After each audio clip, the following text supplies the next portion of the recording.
13절과 14절, 31절과 32절입니다. 두 군데로 나눠서 우리 함께 같이 보도록 할게요. 다 찾았으면 우리 같은 목소리로 한번 13, 14절 먼저 읽어보도록 하겠습니다. 시작. 영철한 자의 입술에는 지혜가 있어도 지혜 없는 자의 등을 위하여는 채찍이 있느니라. 지혜로운 자는 지식을 간직하거니와 미련한 자의 입은 멸망에 가까우니라. 31절과 32절입니다. 같이 읽어볼게요. 의인의 입은 지혜를 내어도 패역한 혀는 배임을 당할 것이니라. 의인의 입술은 기쁘게 할 것을 알거늘 악인의 입은 패역을 말하느니라. 아멘. 자, 우리 먼 걸음 또 일주일 동안 잘 지내셨는지 안부를 묻고 싶은데요. 우리 손가락 피면서 같이 인사해 볼까요? 자, 하루를 살다 보면 이런저런 말을 많이 하게 되죠. 세상에서 제일 어려운 일이 사람에게 말을 잘하는 것 같아요. 옆에 있는 분들에게 축복합시다. 오늘 슬기로운 언어 생활로 옆에 있는 분들 얼굴 보시면서 이렇게 축복해 주세요. 언어의 마법사가 되봅시다. 네, 언어의 마법사가 되는 오늘 말씀으로 잡는 그런 시간이 됐으면 좋겠습니다. 우리 한번 제목 보여주실까요? 제목 한번 읽어봅시다. 시작. 네, 슬기로운 언어생활. 혹시 슬기로운 의사생활 보시는 분? 별로 없네요, 우리 청년부. 네, 되게 굉장히 재밌다라고 저는 얘기를 들었는데 저도 안 봤습니다. 그냥 제목만 거기서 한번 따와봤어요. 오늘은 재미있는 실험을 하나 하면서 말씀을 한번 시작해 보려고 하는데요. 제가 지금부터 이 찬양을, 여러분들이 잘 아는 찬양을 멜로디에 맞춰서 박자를 이렇게 박수를 쳐볼 거예요. 그래서 박수로만 이 찬양이 뭔지를 맞춰보시면 되는 아주 쉬운 실험입니다. 여러분들이 다 아는 찬양이기 때문에 저는 맞추실 거라 생각하고 이 박자를 한번 쳐볼게요. 해보겠습니다.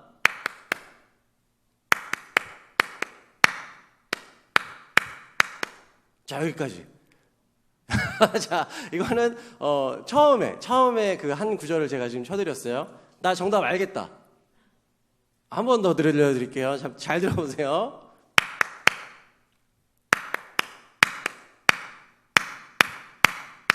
자, 여기까지. 자, 이거 다 아는 찬양입니다. 이게 굳이 안 따라하셔도 되고. 자, 이거 나 알겠다. 혹시 있으세요? 진짜 아무도 없으십니까? 우리 이 찬양 많이 부르는 찬양. 네. 모르시겠어요? 전혀? 그렇죠. 네, 모르시는 게 당연합니다. 근데 이게 멜로디를 한번 제가 넣어서 이렇게 한번 해볼게요. 당신은 사랑받기 위해 태어난 사람 하면 바로 알겠죠. 이제 좀 처음 듣는 찬양인가요? 아니죠? 많이 들어보신 찬양. 당신은 사랑받기 위해 아주 유명하니 우리가 너무 익숙하게 부르는 이 찬양인데, 여러분 이 실험은요 1990년 미국 스탠퍼드 대학교의 그 심리학자 중에 엘리자베스 뉴턴, 이름도 굉장히 멋있는 이름이에요. 엘리자베스 뉴턴이란 이 심리학자가 지식의 저주라는 이 실험을 한 거예요. 그래서 그 당시에 이제 피실험자들 또 실험자들에게 모두가 아는 노래를 그 박수 치는 사람한테는 들려줬고 이제 듣는 사람한테는 리스너들한테는 안 들려준 거죠.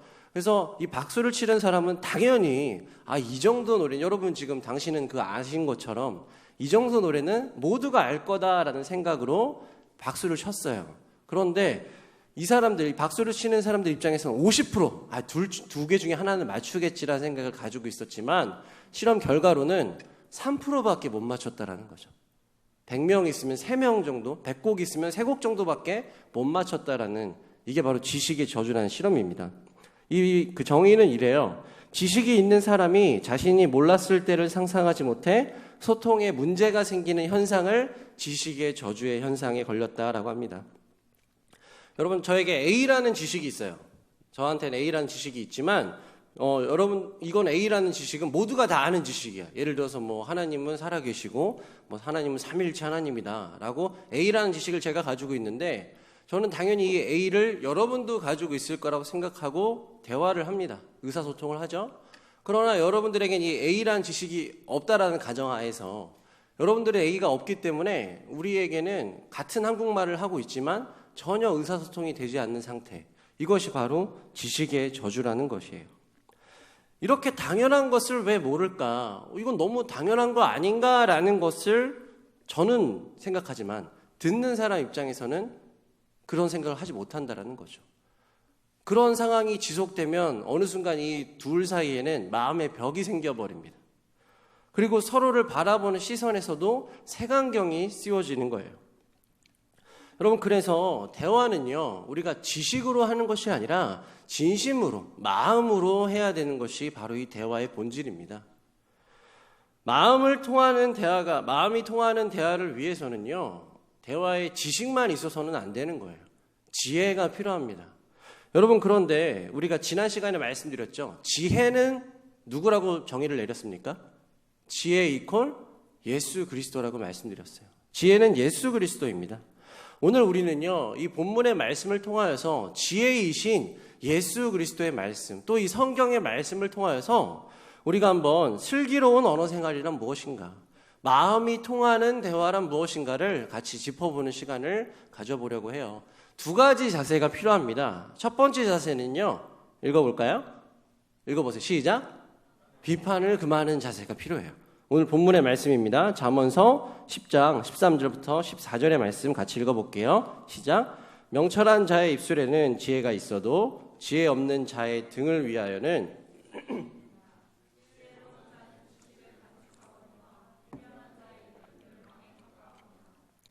네, 우리가 계속해서 잠언서를 보고 있는데 잠언에서는 이 대조용법을 자주 쓴다는 걸 여러분 이미 많이 배웠기 때문에 느낌적으로 알 수 있을 거예요. 두 대상을 항상 동시에 등장시켜서 두 대상을 비교합니다. 이게 바로 대조인데요. 대조용법.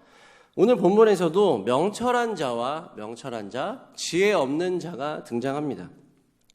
명철한 자는 지혜로운 말을 하는 사람을 명철한 자라고 표현하고 있어요. 반대로 지혜 없는 자는 등에 채찍을 맞는 자를 지혜 없는 자라고 표현합니다. 여러분, 요즘에 흔히 쓰는 말 중에 등짝 스매싱이라는 말 혹시 들어보셨나요? 등짝 스매싱. 저는 여러분 이 말씀을 준비하면서 혹시 이 말의 창시자가 이 잠언을 혹시 공부해서 이 말을 만들어낸 건 아닌가 하는 생각이 들 정도로 아주 성경적인 단어라고 저는 혼자 스스로 이렇게 생각을 했어요.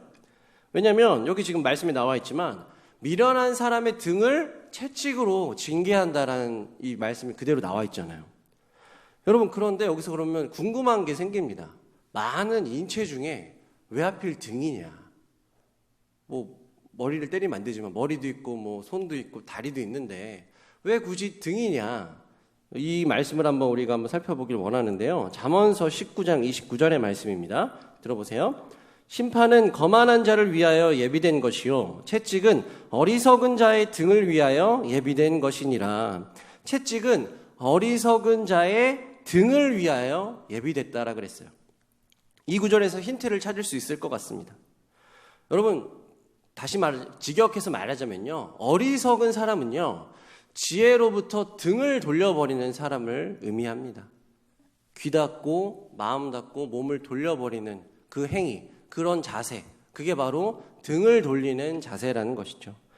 그래서 마치 부모님이 자식의 등짝을 빡 때리면서 정신 차려 이놈아 라고 얘기할 때 그 행동, 그런 장면이 이 지혜 없는 자의 행동과 똑같다라고 보면 될 것 같아요. 하나님도 이 사랑하는 자녀들의 등짝을 빡 치시면서 정신 차려라 라고 말씀하고 계시는 거예요. 그런데 이 지혜 없는 자는 계속 지혜가 없습니다. 그러다 보니까 등을 돌린 상태가 계속된다라는 것이죠. 등을 아무리 맞아도, 등에 아무리 채찍을 맞아도 정신을 차리지 못한다라면 결국 올바르지 못한 그릇된 결과가 나타나는데요. 그게 바로 14절의 말씀인 입의 멸망을 담게 되는 결과가 나타납니다. 여러분, 입에 멸망이라는 단어가 등장했는데 이건 메히타라는 히브리어로 파멸, 공포라는 뜻을 가지고 있습니다. 왜 이 메히타, 이 멸망하는, 입에 멸망하는 이 단계, 이런 모습을 피해야 되냐면 이 메히타는요, 자신만 망치는 것이 아니라 모두를 같이 망가뜨리기 때문이에요. 나만 내 입에만 이 폐역한 지저분한 욕설이 난무하는 것이 아니라 모든 공동체, 그 말을 들은 모든 공동체에게 똑같은 영향력을 미치게 되는 것, 바로 이것이 멸망의 단계, 메히타의 단계입니다. 여러분, 이분 이름 혹시 들어보신 적 있는지 모르겠어요. 독일의 실존 철학자 중에 마르틴 하이데거라는 분, 하이데거 이름 어디선가 들어본 것 같죠? 이분이 했던 말 중에 유명한 말이 있습니다. 언어는 존재의 집이다라는 말을 했어요. 이게 무슨 말이냐면, 말은 말하는 나 자신의 존재를 규정하는 동시에 말을 듣는 상대방의 존재를 규정하는 것이다 라는 뜻이에요. 쉽게 말해서 내가 지혜의 언어를 담고 있으면 듣는 사람 역시 지혜의 대상이 되는 거고, 내가 비판의 언어를 담고 있으면 듣는 대상 역시 비판의 대상이 된다는 것입니다. 입에 어떤 언어를 담고 있느냐에 따라서 내가 속한 공동체 역시 성격이 정의된다는 것이에요. 여러분, 그래서 우리는 이 비판하는 말을 절대적으로 피해야 됩니다. 그래서 첫 번째 자세가 비판을 금하고였었죠. 예수님도 정확하게 이것을 알고 계셨고요. 산상수훈에 예수님의 첫 설교에서도 중간에 이 비판에 대해서 강하게 강조하시는 그 말씀이 등장합니다. 우리 한번 같이 읽어보기를 원하는데요. 마태복음 7장 1절부터 2절까지의 말씀입니다. 읽어볼게요. 시작. 비판을 받지 아니하려거든 비판하지 말라. 너희가 비판하는 그 비판으로 너희가 비판을 받을 것이요 너희가 헤아리는 그 헤아림으로 너희가 헤아림을 받을 것이니라. 아멘. 여러분, 비판이란 단어를요, 사전에서 찾아보면 현상이나 사물의 옳고 그름을 판단하여 잘못된 점을 지적한다. 그러니까 쉽게 말해 잘못된 것을 고친다. 잘못된 것을 바르게 다시 변형시킨다. 이게 바로 비판의 뜻입니다. 그래서 우리가 학교를 다닐 때도 비판적 시선, 비판적 사고를 지녀야 된다. 이런 말 혹시 많이 들어보셨을 거예요. 학자들이 뉴스에 나와서도 말하고 사설에서도 그렇고, 우리가 다양한 시선을 통해서 획일화된, 공산주의도 아니잖아요, 우리는. 획일화된 그런 사상을 받는 것이 아니라 여러 가지 다양한 사상과 생각으로 비판적 성찰을 해나가는 것이죠. 그러면 우리에게 발전이 있고요. 좋은 쪽으로, 긍정적인 방향으로 변화가 있습니다. 그건 좋은 거예요. 그러나 여러분, 분명한 것은요, 그것은 자신에게 해당되는 부분이고요. 성경이 얘기하는 절대적인 근거는 뭐냐면, 분별과 판단을 근거로 사람을 옳고 그르다라고 비난하는 것, 비판하는 것 자체가 죄가 된다는 것이에요. 조정민 목사님께서 쓰신 무엇이 성숙인가라는 책이 있습니다. 여기서 비판에 대해서 이렇게 설명하고 있어요. 아담과 하와가 선악과를 먹고 나서 생긴 현상이 비판입니다. 이 죄악이 얼마나 심각했으면 예수님이 십자가를 지셔야 했겠습니까? 인간의 판단이 비판으로 넘어가면 인간은 순식간에 이 세상을 지옥으로 만듭니다. 라고 표현하는 부분이 나옵니다. 여러분, 비판을 받으면요, 예를 들어서 제가 비판을 당해본다고 생각해 볼까요? 예를 들어서 제가 예전에 들었던 그 피드백 중에 어떤 게 있었냐면, 좀 부끄러운 피드백인데요. 실제 들었던 피드백입니다. 머리를 짧게 자르지 말아라 라는 피드백이 있었어요. 교회에서 어르신들에게 들은 피드백입니다. 그 왜요? 라고 물어보면, 목사는 좀 진중해 보여야 된다. 머리가 너무 짧으면 아같이 보이니까, 그 어른의 표현으로는 아같이 보이니까 너무 짧게 자르지 말았으면 좋겠다라고 표현하시는 그런 얘기를 들은 적이 있어요. 근데 저는 아시는 분은 아시겠지만 선천적으로 땀이 좀 많습니다. 굉장히 더위를 많이 타요. 그래서 여름에는 머리를 기르고 싶어도 기를 수가 없어요. 짧게 자른 이유는 땀이 많기 때문이고 더위를 많이 타기 때문인데, 아무튼 근데 이런 어떤 전후 사정을 모르고 그냥 직설적으로 저에게 머리 자르지 마세요, 머리 짧게 자르지 마세요, 그냥 다짜고짜 그런 비판과 비난을 들었다라고 쳐봅시다. 예를 들어서 그러면 말하는 분도 그렇겠지만 듣는 저희 입장도 당연히 기분이 안 좋죠. 여러분, 그러네. 이 어떤 전후 사정에 대해서 우리는 분명히 잘 알고 있어요. 비판, 비난, 뭐 네거티브 다 마찬가지예요. 말하는 사람도 기분이 안 좋고요. 듣는 사람도 기분이 안 좋습니다. 너무나 당연한 거예요. 그런데 이것을 알고 있음에도 불구하고 오늘날 교회에서 또 사회에서 우리 주변에서 여전히 비판과 비난이 끊이지 않고 있다는 것이죠. 모두가 기분 나쁜 상황이 되는 결과인데 여전히 오늘도 지금도 존재하고 있습니다. 왜 그럴까요? 여러분, 마태복음 7장 3절과 3절의 말씀으로 이 해답을 말씀드리고 싶어요. 마태복음 7장 3절 같이 읽어봅시다. 시작. 어찌하여 형제의 눈 속에 있는 티는 보고 내 눈 속에 있는 들보는 깨닫지 못하느냐. 예수님이 말씀하시는 거예요. 어찌하여 형제의 눈 속에 있는 작은 먼지 같은 그것은 볼 수 있으면서 너의 눈 속에 있는 그 커다란 이 들보는요, 그 당시에 표현을 하자면 널빤지 같은 아주 커다란 나무 기둥 같은 거예요. 너의 눈 속에 있는 그 널빤지 그 큰 기둥은 왜 보지 못하니? 라고 주님이 말씀하신다는 거죠. 결국 우리가 비판하고 비난하는 이유는요, 내 모습을 보지 못하기 때문이에요. 다른 사람의 단점과 다른 사람의 잘못된 점은 너무 잘 보여요. 특별히 여러분 재밌는 거 아세요? 이성 간의 관계에서 남성과 여성, 형제 자매가 만나서 이제 아름답게 연애를 시작합니다. 여러분, 그런데 연애 초기에는 다 좋아요. 모든 것이 하트고 모든 것이 핑크빛입니다. 그런데 시간이 좀 지나잖아요. 그러면 제가 이거 어디선가 봤던 글인데 너무 마음에 와닿는 글이 있었어요. 이 연애하는 대상 중에 시간이 지나면 장점은 당연한 게 돼버리고 단점은 커진다라는 글이 있었습니다. 장점은 너무 당연해요. 예를 들어서 뭐 내 남친이 운동을 잘합니다. 뭐 내 여자친구가 요리를 잘해요. 너무 좋습니다. 그런데 그게 점점 시간이 지나면 당연한 거예요. 그게 장점인 것으로 보이지 않습니다. 단점만 점점점 커지게 보인다는 것이죠. 내 눈 속을 보지 못하고 남의 눈 속을 보는 게 너무 쉽기 때문이에요. 여러분, 나의 잘못을 작게 여기고 남의 잘못을 크게 여기는 이중잣대라는 이런 표현을 요즘에는 내로남불이라는 이 단어로 표현을 합니다. 내로남불 혹시 들어보셨어요? 내로남불이 뭐예요? 내가 하면 로맨스고 남이 하면 불륜이다. 내로남불. 특별히 정치에서 이런 용어 많이 쓰거든요. 서로 막 그 지적질할 때. 근데 이 내로남불은요, 꼭 정치에서만 쓰이는 단어가 아니라 우리 삶에서도 여전히 통용되는 그런 말이라는 것 같아요. 이 내로남불의 태도가 가치관의 혼동을 가져오는 것 같습니다. 제가 예전 사역지에서 만났던 한 지체는요, 자기 주장이 아주 뚜렷한 청년이었습니다. 형제인지 자매인지는 굳이 말씀 안 드릴게요. 아무튼 그런 청년이 있었어요. 그 청년은 그런데 많은 사역을 감당하고 리더였고요. 굉장히 인정받는, 앞에서 정말 많은 섬김을 하는 그런 지체였어요. 어느 날 제가 기억하기로는 아마 크리스마스 그 성탄 준비를 했던 그런 시즌인 것 같아요.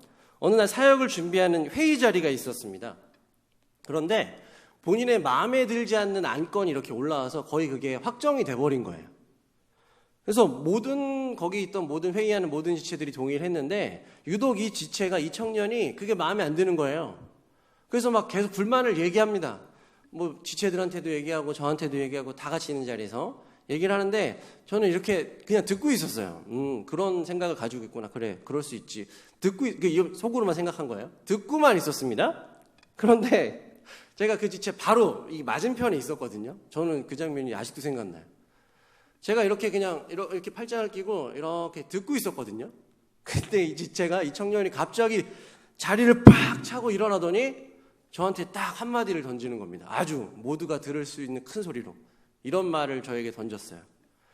그딴 식으로 눈알 돌리실 거면 저는 안 합니다. 라고 하면서 나가버렸어요.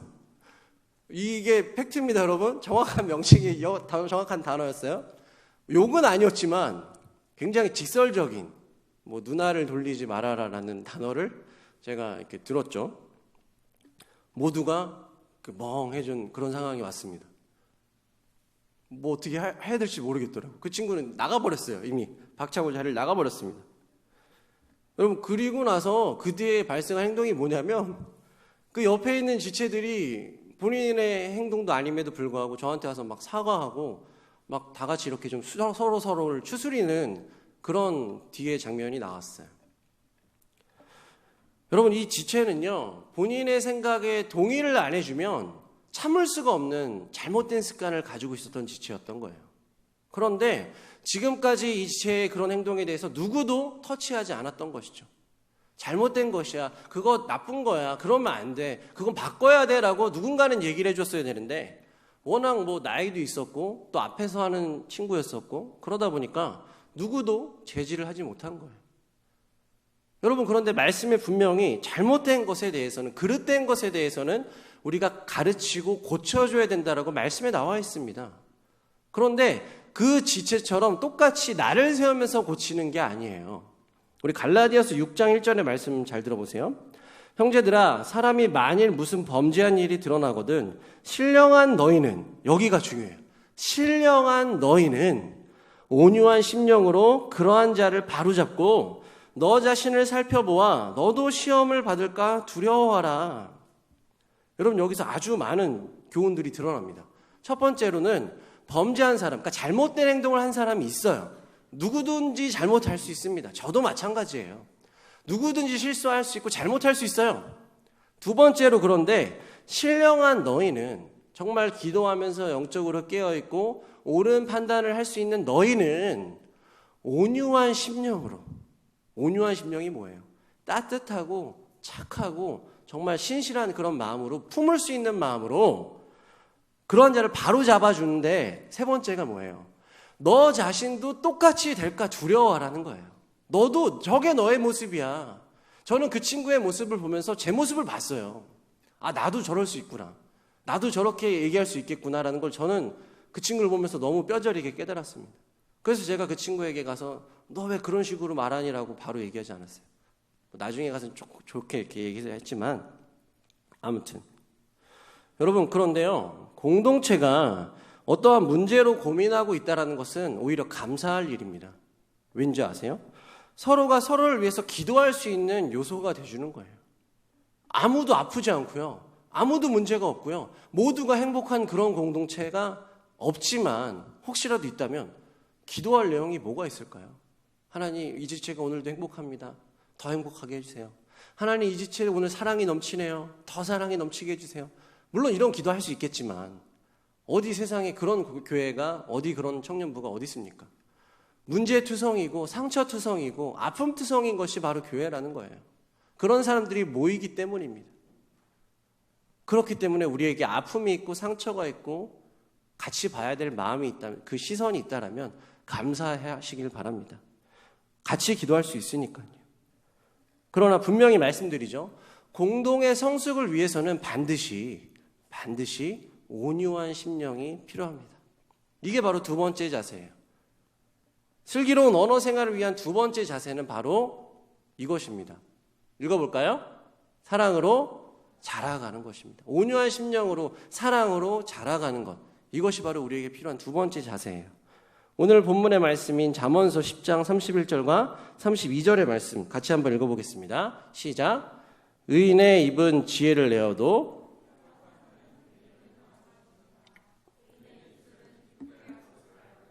악인의 입은 패역을 말하느니라. 여기서 내어도라는 단어의 색깔이 표시되어 있습니다. 내어도라는 단어는요, 누브라고 해서 잘한다, 열매를 맺다, 이런 뜻을 가지고 있어요. 그러니까 지혜를 잘하게 하여도, 지혜를 잘하게 해도, 지혜를 열매 맺게 해도, 이렇게 해석해도 괜찮은 거예요. 다시 말하면 의인은 지혜를 통해 자라간다라고 표현할 수 있습니다. 여러분, 우리 여기 마당에, 지금 마당이 이쪽이죠. 마당에 있다가 한번 나가면서 한번 보세요. 우리 교회 마당 쪽에 나무들이 많습니다. 그런데 계단에서 이렇게 딱 보면 이쪽일 거야, 아마. 이쪽으로 엄청나게 큰 소나무가 있어요. 제가 오늘 그걸 진짜 신기하게 5개월 만에 처음 봤어요. 아니, 매번 이렇게 앞에서 이렇게 매일같이 돌아다니는 교회인데 이렇게 많은 나무들 항상 봤거든요. 그런데 유독 오늘 그 나무가 이렇게 굵은 소나무가 위로 쫙 퍼져져 있는 그 나무가 서 있습니다. 굉장히 웅장해요. 우람합니다. 저는 그 나무를 보면서 이 나무는 참 오랜 세월을 잘 견뎌왔구나라는 생각을 오늘 아침에 가졌어요. 여러분, 큰 나무는요, 비바람이 불어도 넘어지지 않습니다. 오히려 그런 비바람과 폭풍과 또 뭐 때로는 가뭄과 이런 것들을 통하여서 나무가 성장하는 계기로 삼게 돼요.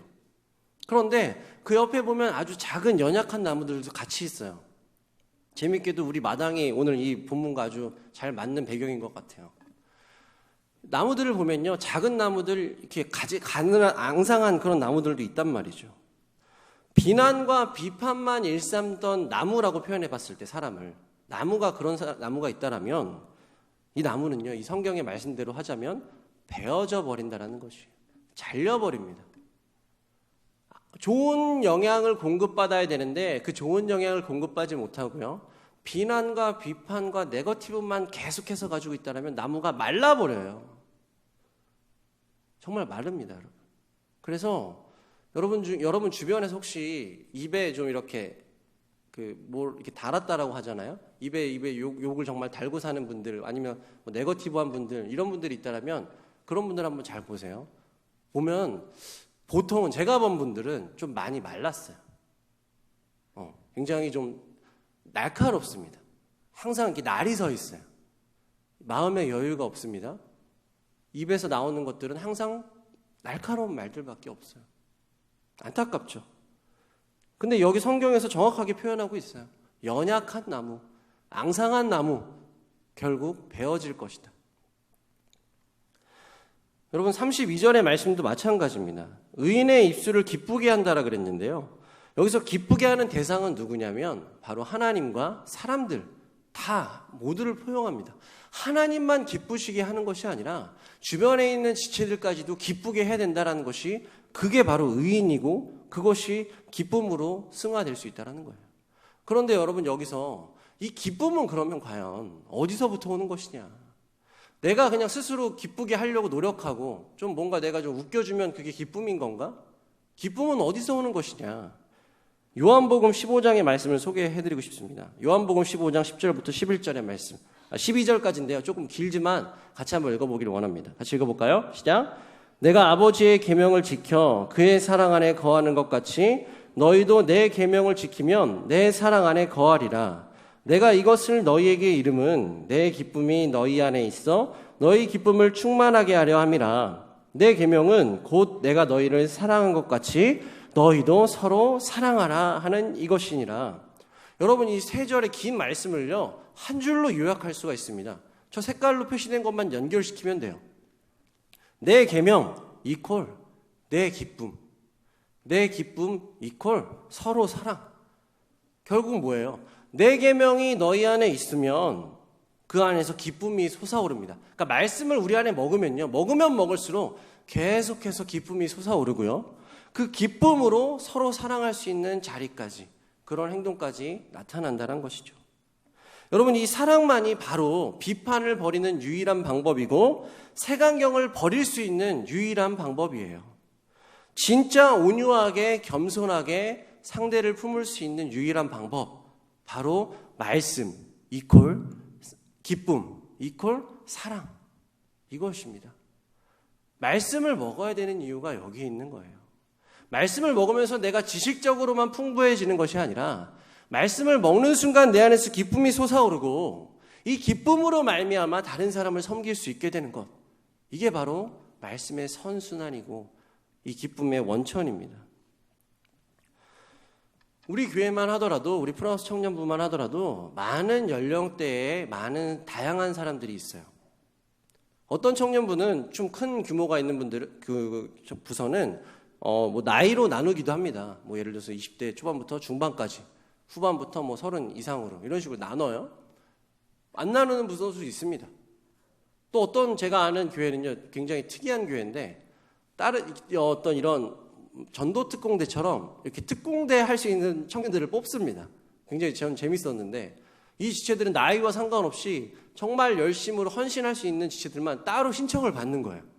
그래서 따로 부서를 이렇게 또 운영한다고 하시더라고요. 그래서 그러면 불만이 없냐? 다른 뭐 안 들어간 지체들이 불만이 없냐 그랬더니 네, 불만이 별로 없대요. 왜냐하면 본인이 지원하는 거거든요.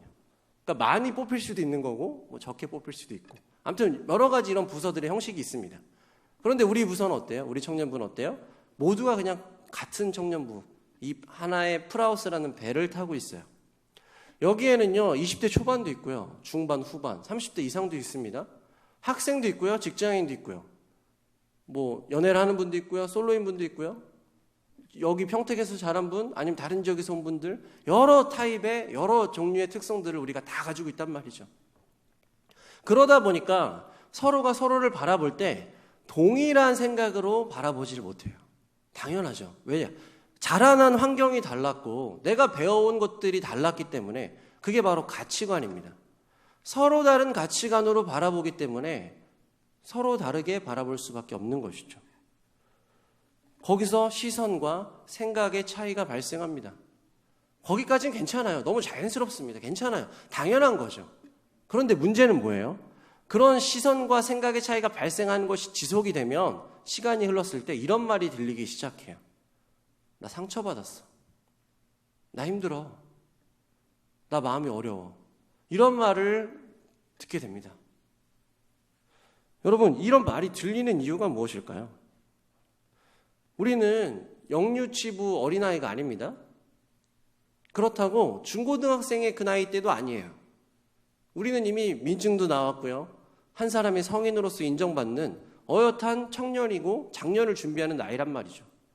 그런 다 큰 어른들인 우리가 왜 여전히 교회에서 이 생각과 말 때문에 서로가 서로에게 이렇게 힘들어하고 상처를 주냔 말이죠. 이유는 고린도전서 3장 3절의 말씀으로 설명드리고 싶습니다. 같이 한번 읽어볼까요? 시작. 너희는 아직도 육신에 속한 자로다. 너희 가운데 시기와 분쟁이 있으니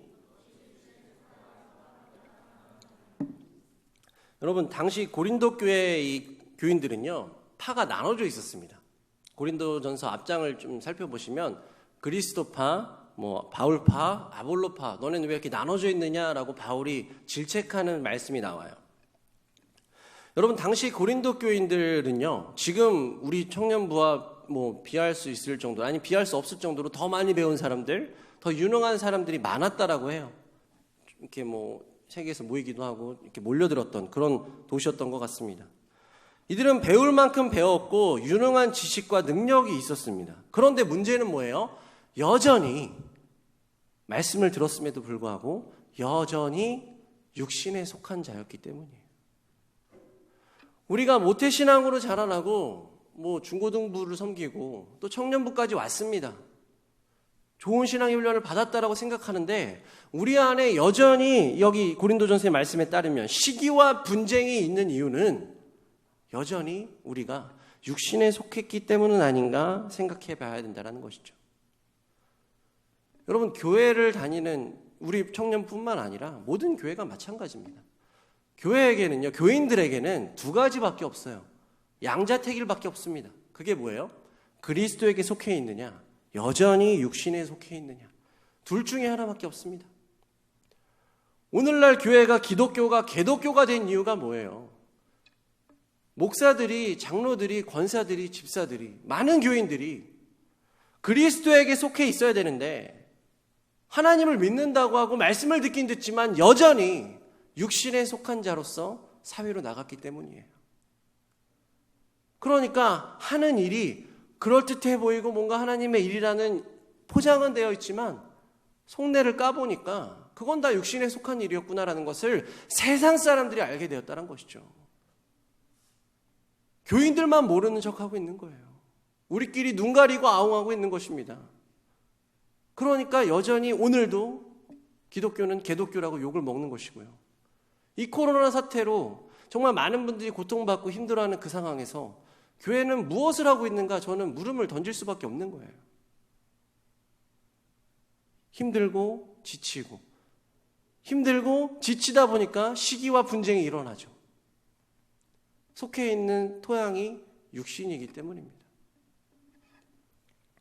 여러분 그래서 우리는 돌아가야 되는 거예요. 그리스도에게로. 예수 그리스도에게 속한 자로 우리는 다시 회복해야 된다는 것입니다. 우리가 그리스도에게 속해 있는 자로 회복하기 위해서, 그리고 속해 있다라면 우리는 그 증거를 어디서 찾을 수 있냐면 우리 내면에서 찾을 수 있어요. 우리 내면에 누가 존재합니다. 누구예요? 성령이죠. 그리스도에게 속해 있는 자들에게는 반드시 이 성령이 존재합니다. 불타는 성령, 따뜻한 성령, 안아주시는 성령, 다양한 모습으로 우리 안에 존재하는 그 성령이 반드시 있다라는 것이죠. 여러분, 이 성령은 예수 그리스도를 믿는 사람들이라면 반드시 같이 함께 있어야 되는 삼위의 하나님이십니다. 요한복음 14장 26절의 말씀이에요. 보혜사 곧 아버지께서 내 이름으로 보내실 성령, 그가 너희에게 모든 것을 가르치고 내가 너희에게 말한 모든 것을 생각나게 하리라 라고 예수님이 말씀하시는 거예요.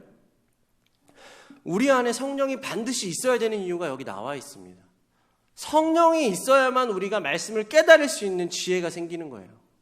내가 아무리 오랜 시간 교회를 다녔다 그래서 말씀을 깨닫는 게 아니에요. 내가 아무리 섬기는 자리로 나가고 많은 봉사를 한다 그래서 깨달아지는 게 아닙니다. 내 안에 성령이 있어야 되는 거예요. 성령이. 이 성령이 우리에게 예수님의 말씀을 깨달을 수 있는 지혜를 주시고 그 지혜로 말미암아 삶으로 나갔을 때 생각나고 기억나게 해주신다는 거예요. 여러분, 그래서 우리가 기도할 때 하나님 이거 해주세요, 저거 해주세요 이렇게 기도하기 전에 먼저 하나님 내 안에 더 큰 성령을 주세요. 하나님 내 안에 더 불타고 더 뜨거운 성령을 주세요 라고 기도해야 되는 이유가 여기에 있습니다. 내 힘과 내 지식으로 20대 30대가 됐다 그래서 우리가 자동으로 말씀을 깨닫는 게 아니라고요. 여러분, 이거는 진리입니다. 이 놀라운 진리를 우리가 깨달아야 돼요. 말씀에 나와 있기 때문입니다. 그래서 그리스도인으로 살아가는 내가 2020년 5월 마지막 날 이 시기에 여전히 마음이 피폐하고 외롭고 지치고 교회를 와도 기쁨이 없고 공동체에 왔어도 지체를 만났어도 행복이 느껴지지 않는다라면, 사랑이 느껴지지 않는다라면 옆에 있는 지체들을 바라보면서 뭘 잘못하고 있나 이렇게 바라볼 것이 아니라 먼저는 내 눈 안에 있는 들보를 바라봐야 되고요. 그 전에 궁극적으로 내 안에 성령께서 지금 뭘 하고 계신가를 살펴봐야 되는 것입니다. 여러분 안에 있는 성령님께서 지금 뭘 하고 계십니까? 같이 기도하고 계신가요? 같이 울고 계세요? 아니면 여러분들의 마음속에 있는 수많은 번뇌와 많은 고민들, 걱정들과 염려들과 많은 계획들로 인하여서 성령이 저기 보이지 않는 구석에 처박혀 있는 것은 아닙니까? 저는 볼 수가 없어요.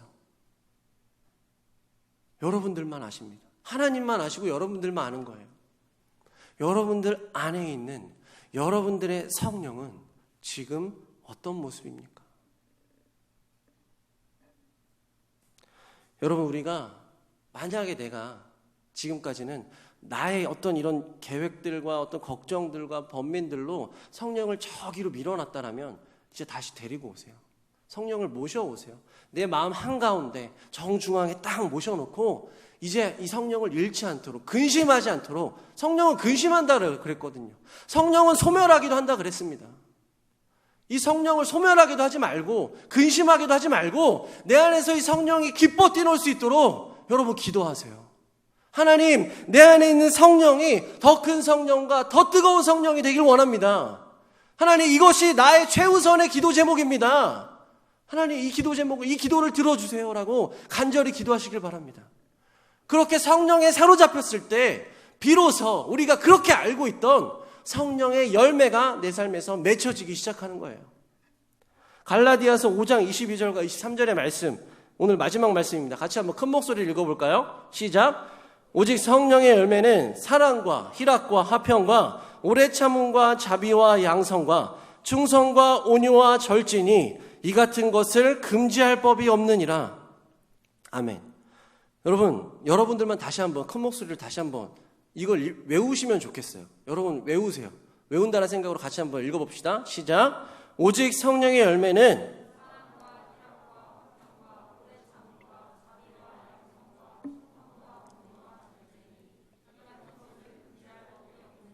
아멘. 감사합니다.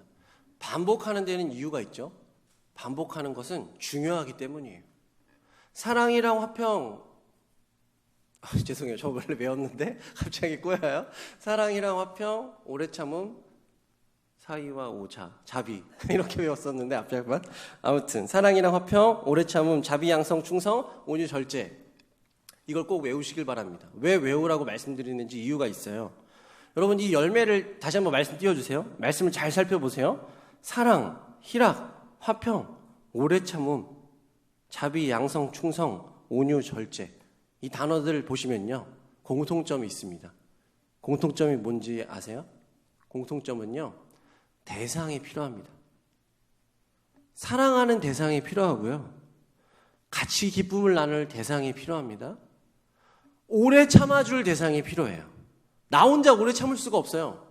인내는 누군가가 있어야 인내할 수 있는 거예요. 절제하는 것도 마찬가지죠. 온유한 마음을 갖는 것도 마찬가지입니다. 모두 대상이 필요해요. 여러분, 하나님께서 우리에게 이 성령을 주시면서 이 성령의 열매를 맺을 수 있는 이 결과물들을 보여주셨거든요. 근데 그게 내가 혼자 있을 때 되는 것이 아니라 다른 사람이 있을 때 이게 보이는 거예요. 내가 공동체에 속해 있고 내 옆에 누군가가 지체가 있을 때 내가 지금 성령의 9가지 열매를 맺고 있는가, 이것을 확인할 수 있습니다. 혼자 있는 사람에게. 그래서 여러분, 신앙생활은요, 요즘같이 이렇게 유튜브도 있고 뭐 팟캐스트도 있고 설교가 난무하는 이런 때에 신앙생활을 혼자 할 수 없는 이유가 여기에 이유도 있어요. 말씀은 들을 수 있지만 그것을 접목시킬, 그것을 확인할 수 있는 대상이 없습니다. 혼자 있으면. 그래서 모여야 되는 거예요. 하나님께서는 나 혼자 신앙생활 할 수 없음을 아시고 내 옆에 있는 지체들을 붙여주셨습니다. 여러분 한번 옆에 있는 지체들 얼굴 한번 보실래요? 내 옆에 누가 앉았나? 새삼스럽지만. 여러분 이분들은요, 우리에게 정말 소중한 지체입니다. 때론 이분들 때문에 힘이 들어요. 또 시작이구나. 이 사람만 없었으면. 내가 떠날까? 이런 마음이 들 때도 있단 말이죠. 그런데 여러분 그러시면 안 돼요. 그거는 육신에 속한 자가 생각하는 그런 마음입니다. 그리스도에게 속한 자는요, 이런 마음을 먹었다가도 되돌릴 수 있습니다. 그래, 저렇기 때문에 내가 오래 참을 수 있구나. 맞아, 저렇게 기쁨이 있는 지체 때문에 내가 저렇게 웃을 수 있구나. 여러분 우리 지체들에게 많은 장점과 단점이 있어요. 저도 마찬가지고요. 모든 사람은요 똑같습니다. 완벽한 사람이 없어요. 장점과 단점을 다 가지고 있습니다. 여러분들은 이제 그 옆에 있는 지체들을 볼 때, 우리 프라우스라는 이 배를 탄 옆에 있는 청년들을 볼 때 이제 어떻게 보시겠어요? 장점을 찾아서 보시겠습니까? 아니면 단점을 크게 부각시켜서 보시겠습니까? 선택하는 건 여러분들의 몫이에요.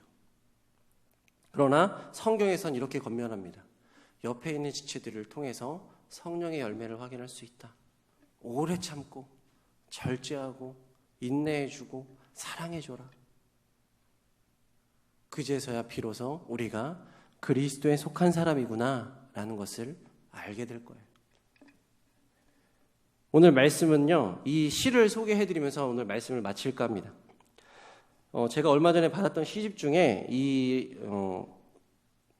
갑자기 그 저자 이름 생각이 안 나네. 강낭콩이 아니라 햇살콩. 강낭콩이래. 햇살콩이라는 그 분이 뭐 인스타 유명하다고 하더라고요. 이렇게 모아놓은 시집이 있습니다. 그래서 제가 선물을 받았는데 내용이 너무 좋더라고요.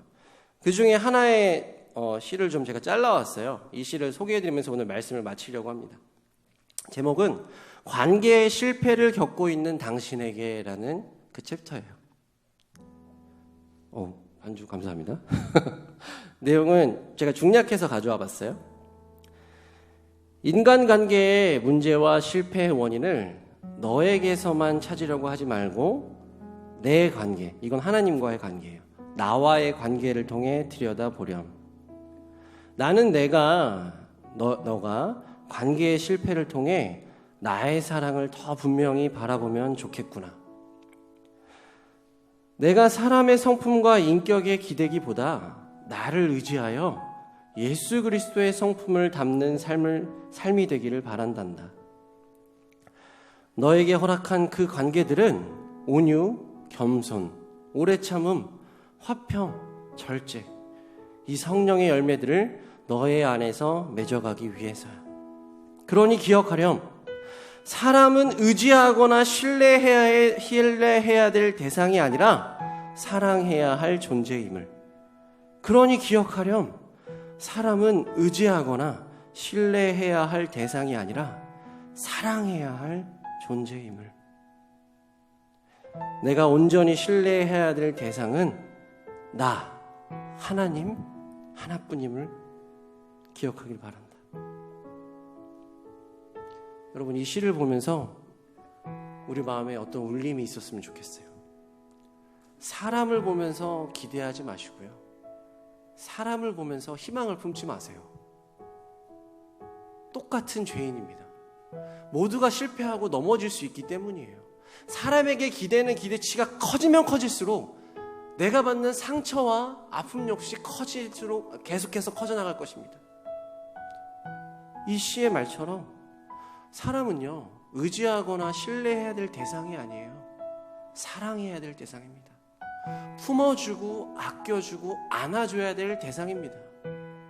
왜요? 우리가 의지하는 분이 따로 있기 때문이에요. 내가 의지하는 한 분, 하나님. 그리고 하나님께서 보내주신 그 예수 그리스도를 통하여서 우리는 오늘도 여전히 하나님과의 관계를 쌓아갑니다. 거기서 기쁨을 얻고요, 거기서 사랑을 얻습니다. 그 기쁨과 사랑으로 안아주는 거예요. 그 기쁨과 사랑으로 표현하는 것이고요, 그 기쁨과 사랑으로 사랑하는 것입니다.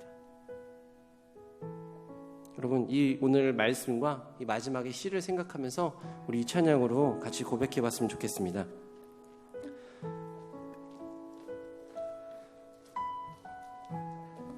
깊어진 삶을 주께라는 찬양인데요,